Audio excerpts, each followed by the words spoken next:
Okay, we're continuing here with lecture 4. We're going to look at dry lines, and then we're also going to talk a little bit about triple points. This will be a fairly short lecture, but hopefully an interesting one, as you hear a lot of people talk about dry lines, but I feel like some people don't really understand the process behind them. It's not overly complex, but it'll still be a cool thing to go through. So let's get started. All right, so what is it? It's just a separation of warm, dry air and warm, moist air. In the Great Plains, dry air in the western regions is separated from moist air in the eastern regions. That should make sense, all right? The western region is closer to what?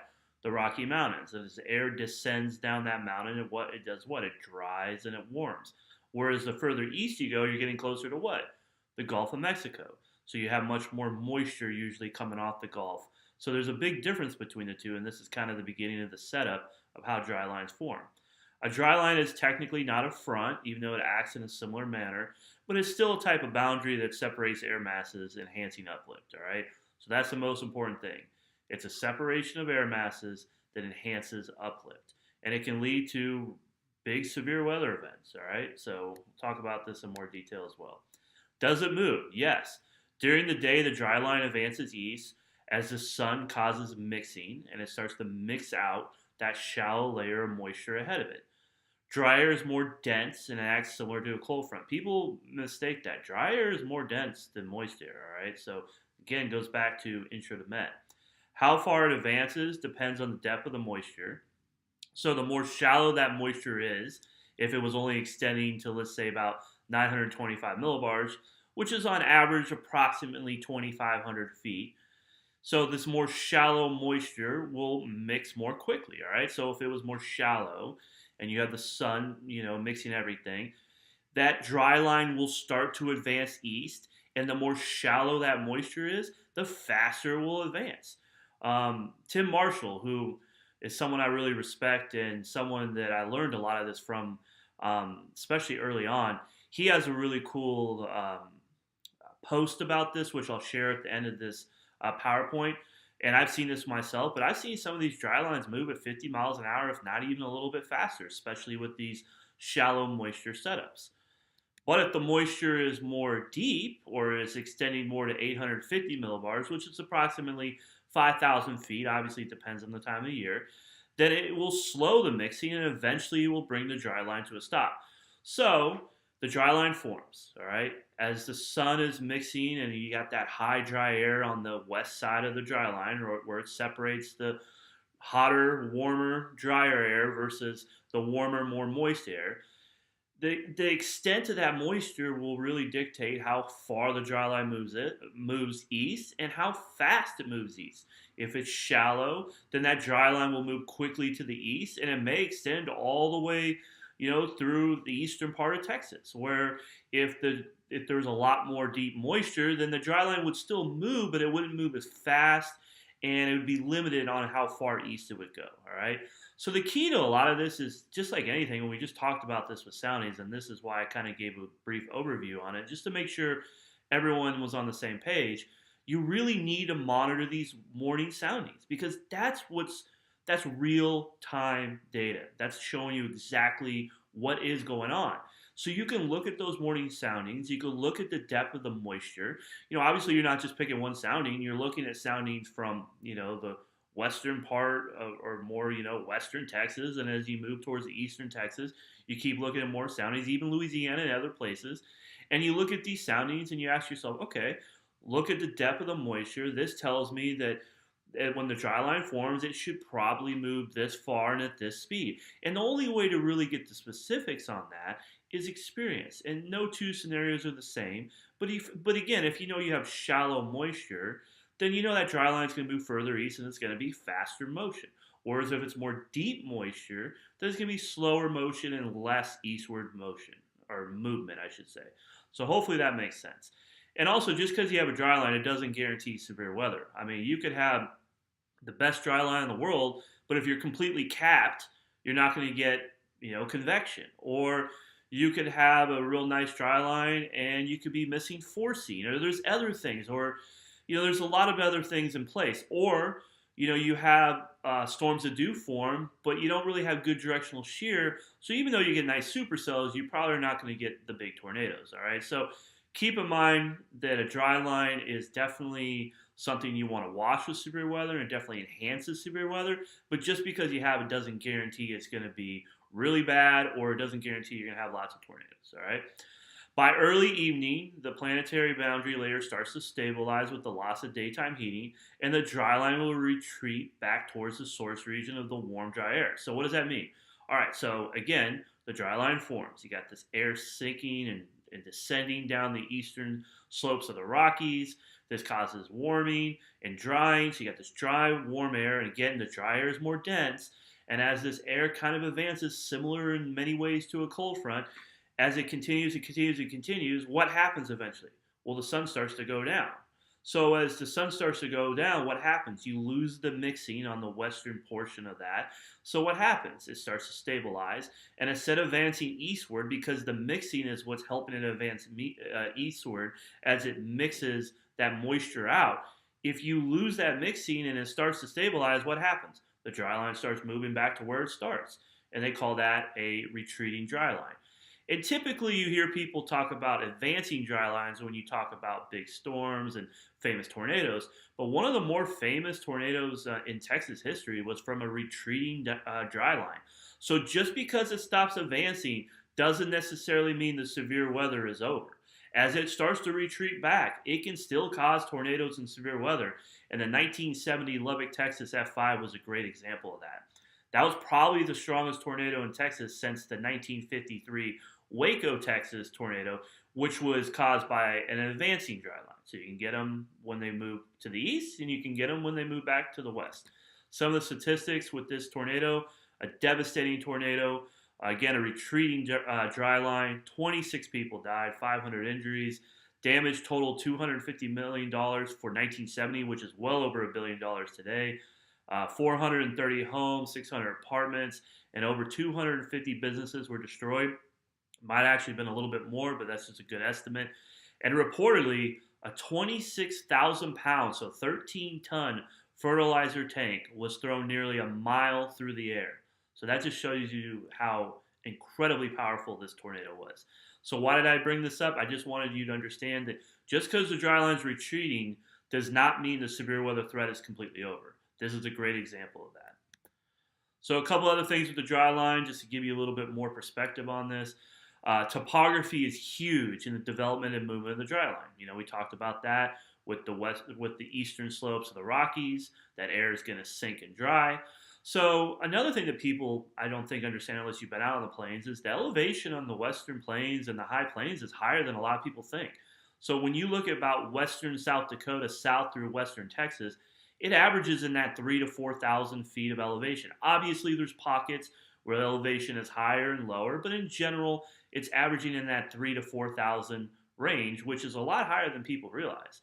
So again, as that air comes down the eastern slopes of the Rockies and it warms and dries as it sinks, that combination is what you get the formation of the dry line. Warm or hot, plus dry, plus clear skies, which is mixing, right? That's how you get the formation of the dry line. And as this warm, dry air moves east towards the lower elevations, all right, so we move from this 4,000 feet of elevation, and we move to central Texas, and then eventually we get to eastern Texas. What happens? The elevation is not near as high in eastern Texas as it is in western Texas. Plus, what's going on? We're getting closer to what? The Gulf of Mexico. So the moisture content or the moisture is going to increase, all right? So as this warm, dry air moves eastward towards the lower elevations, it encounters more moisture and becomes harder to mix out. This typically either slows it down or stalls it.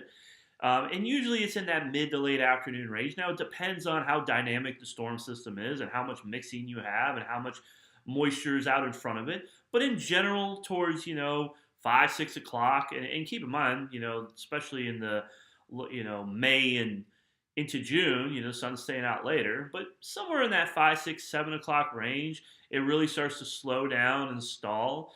And by mid to late afternoon, depending on the depth of the moisture, it will stop or stall. And then as the sun continues to go down, what happens? The dry line will start to retreat.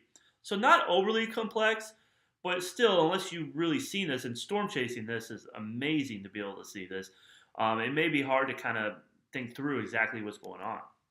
Again, by early evening, the dry line is typically in retreat back towards the high plains to the west. Low-level winds on the moist side of the boundary become more dominant. So I'm going to show you some maps, but you have more southwesterly winds on the western side of the dry line and more southerly to southeasterly winds on the eastern side of the dry line. And as that mixing starts to, go away and the sun goes down, that easterly flow starts to take over and the dry line starts to move back towards the west. All right. Sometimes this dry line cycle repeats for days, if not a week, producing daily severe weather. So sometimes it's just a single event, and sometimes you have a setup where the dry line setting up day after day after day after day. I mean, I'll be real. A lot of times when I'm out chasing, don't get me wrong, those big events are nice to chase, but I love the dry line chasing. And when you get day after day after day of shots of chasing severe weather, that's what you're really looking for. And even if it's not tornadoes, that's fine. The structure of the supercell and how beautiful these storms are, to me, is just as good, if not better, than seeing tornadoes. I mean, obviously, the downside with the tornadoes is a lot of times it hit places and it causes damage, and you don't want to see that, obviously. But with these dry lines, they produce beautiful storms. So even if you don't have a tornado with it, it's still, to me, some of the best chasing there is. You can identify these on the weather maps by a sharp gradient and dew points. Usually it starts around 30 degrees, and then it can get up to 60, if not higher. I've seen even higher gradients. Obviously, the higher the gradient, the stronger the dry line. And then you got that battle, that really hot, if not even warm to hot, dry air battling that moisture, and that's going to depend on how far east and how fast it'll advance. All right. So let's look at a couple of these here. This is just some random day I picked out when I was showing my class. You can kind of see right in this area where you can kind of see the dry line starting to develop. You kind of see this low trying to get going, and you kind of see that southeasterly, southerly, southeasterly opposed to a little bit more west to south motion here. Not that big of a gradient. We're talking maybe 30, so pretty weak, and it's just developing, but you kind of see the start of it here. I'll show you some better examples. This is obviously a much better example here. You see 11 degrees dew point, and ahead of this, 67 degrees. Now, obviously, it depends, and the dry line's not going to move uniform. I'm going to talk about this shortly, but you'll have bulges in these dry lines, which is an added enhancement of uplift and sometimes shear that you want to look for. But just keeping this simple, hopefully you can see 11 degree dew point, 67 degrees, even here 64 and 11. You can see where that dry line's setting up, where that huge moisture gradient from hot to warm dry air and then warm moist air out in front of it. And again, how much moisture there is will tell you how far east it will advance and how fast it will advance. Another example, you got it included here, but you also have the dry line out in front. You got 30, upper 60s here. The air is starting to kind of come together a little bit. It's not the best setup here. Usually, a little bit, the more southeasterly, the better, especially for tornadogenesis. But you see where that dry line is setting up. Here's another zoomed in one. You got your warm front and cold front and dry line. Got a little bit more convergence here, those winds coming together. The more those winds back, all right, when I say back, that's going from like southwest to south to southeast, the more you enhance your tornadogenesis, because the more you back those winds at the surface, the more turning you have in those low levels. And that's really important. Again, low-level thermodynamics is huge. We'll talk about that a lot. What really goes on in that lowest 1 kilometer to 3 kilometers is really giving you some of the biggest clues on tornadogenesis, all right? And a lot of the research in the last 10, 15 years from people like Eric Rasmussen or John Davies has really kind of verified this. So you got this dry line here. You got 20s dew points, teens dew points, 50s and 60s. I mean, I've seen much stronger before, but it's still okay. It's a decent dry line that's forming. And if it was me, and we'll talk about this here, I would probably be up in this area here, especially where the winds are kind of more backed in this area. And we'll talk about this. This is where this triple point is setting up, and we'll talk about that shortly. Actually, led right into it. All right. So the triple point is just a meeting point of two other boundaries, a warm front and a cold front, right? So when a cold front catches a warm front, what happens? That's occlusion, but that's how a triple point sets up. Or a cold front and or a cold front, I should say, in a dry line, or a warm front and a dry line, all right? So you might ask yourself, well, wait a minute, it's a meeting point of two boundaries. Why is it called a triple point? Well, let's just look at this here. Let's look at the meeting point of the dry line and the warm front, okay? So what are your three moisture areas or different areas of temperature and moisture? What's up here? This is more what? Cool and moist. This is much more warm and moist. And this is what? Warm to hot to dry. So you got two boundaries coming together, but you have three different air masses within it, right?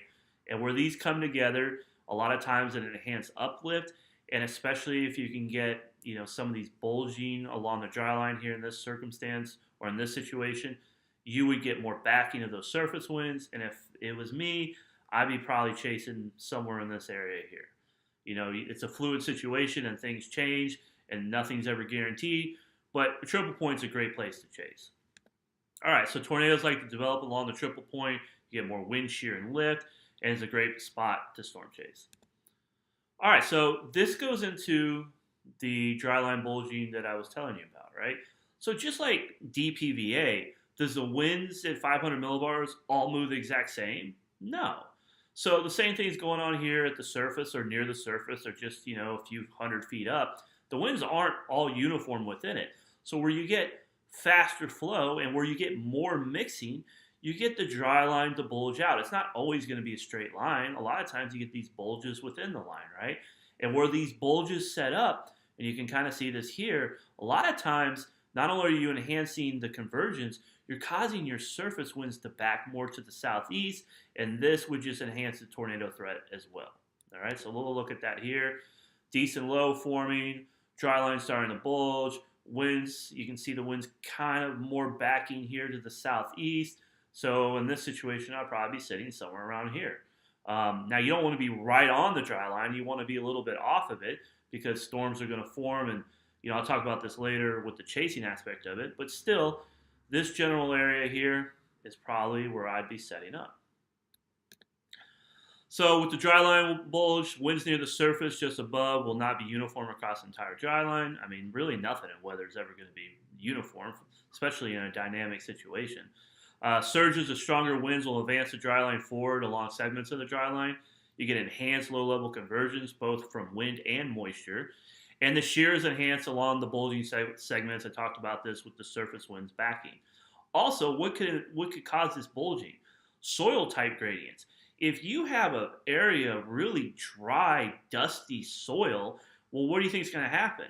You're going to get a lot more mixing because the temperature is going to warm up even faster and you're going to get more mixing with the sun. Whereas if you had lush grass and much more, fields with, I don't know, little ponds and things like that, that probably won't heat up near as quick and you won't get the same amount of mixing. So as you go down the dry line, you might have pockets of, and this is more on the mesoscale, obviously. I'm not talking micro scale stuff. We're talking larger scale. But you could have big pockets of dry, dusty land as opposed to more luscious grass.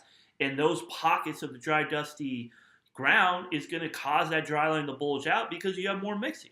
So that's another thing to look at with soil gradients. And also a lot of times I've seen with a dry line situation where you're kind of on the fence as far as the cap breaking or not, where those dry lines bulge out, gives just a little extra lift that you can break the cap. So that's another reason a lot of times I'm looking for dry line bulges because a lot of times that's where the storms will initiate. All right, so again, how to chase it. And this is something, again, I learned really from Tim Marshall, who, if you don't know who he is, he's a great guy, awesome meteorologist, has many, many years of experience. And again, I'll leave his write-up he did on Drylines because he talks a lot about this in even more detail. And again, I learned a lot of this from him, so I definitely want to give him credit there. And then also I'll leave Jeff Habee's explanation on dryline bulges. I talked about this before, but Jeff runs a site called The Weather Prediction.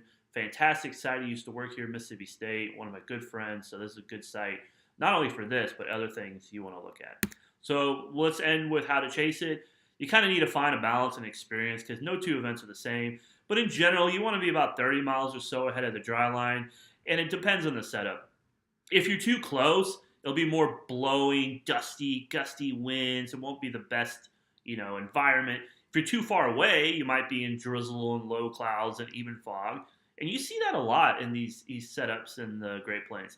Plenty of times I've been in these setups where you're in this foggy, low cloud, mess, and then eventually As that dry line pushes through and mixes things out, you get that convergence. You get an explosive development of thunderstorms and sometimes tornadoes. You usually can see a very clear boundary with the dry line. If you're seeing the dry line approaching, you can see it just, you're in this cumulus field with puffy cumulus clouds, and then the dry line passes and it's just not a cloud in the sky and it's hot. And you can definitely, not only can you feel the wind shift, you can feel the moisture content. You just can feel it, all right? And a lot of times on dry line, storms are more isolated, which means a lot of times they're more severe because they're not competing with other storms for moisture inflow. Um, you get a lot of times these storms form on these bulges or along the dry line. They're more isolated. They're not competing with other storms. They're able to sustain themselves longer because they're not, a lot of times what happens, you have a storm, it forms. Another one forms out in front. It chokes off the inflow of this storm. That storm dies. This one takes over. Next storm goes. And it kind of goes back to when I talked about how everything goes up at once. It's a mess. If storms all go at once and they're all competing against each other, it's kind of hard to get the really powerful storms. Where if they're more discrete and more by themselves, they tend to be more severe in a lot of circumstances. All right, so again, here's these websites here. Pretty short lecture, wasn't too long. But hopefully you found this interesting. I love dry lines. I love going out to the plains and chasing them. And if you ever have the opportunity, I highly recommend it.